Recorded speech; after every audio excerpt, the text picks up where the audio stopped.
There was a machine gunner named Mitch Page, and he had just a platoon of machine gunners. But, you know, a machine gun fires 550 rounds per minute.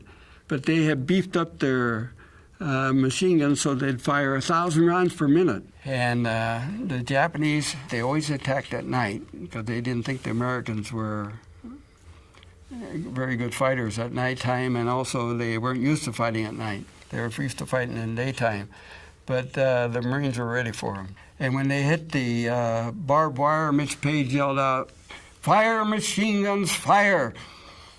And all these guys, they opened up. There were about 925 Japanese that were killed. And most of the guys, they were either killed or wounded because there were so many Japanese. And Mitch, he was wounded, but he wasn't wounded severely. He stayed up there all night long, and he'd go to machine gun that the guys had been killed, so he'd make the Japanese think that we still had a significant force. And then he came back, and there was an empty machine gun, and he was running towards it, and a Japanese was running for it. And so he got there first, and there was a string of ammunition, 250 rounds, down on the ground. It was on the grass. And he fed it into the machine gun, and he pulled the round back, and it put it into the chamber. And then you pull it back again, it goes in, and get ready to fire.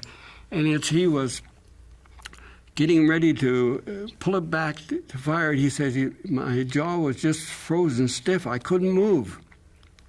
And at that time, the Japanese, who was about 30 yards away, he had a Nambu machine gun, one of their own, and he had a clip in his machine gun, and he fired at Mitch. It was only 30 yards away. It was almost a shot that you couldn't miss, and the bullets just went right in front of Mitch's face. And then Mitch was able to pull back the lever on the machine gun, and it went into the chamber, and he swung it around, and he killed a man. Mitch took the machine gun right off of the tripod and lifted it up.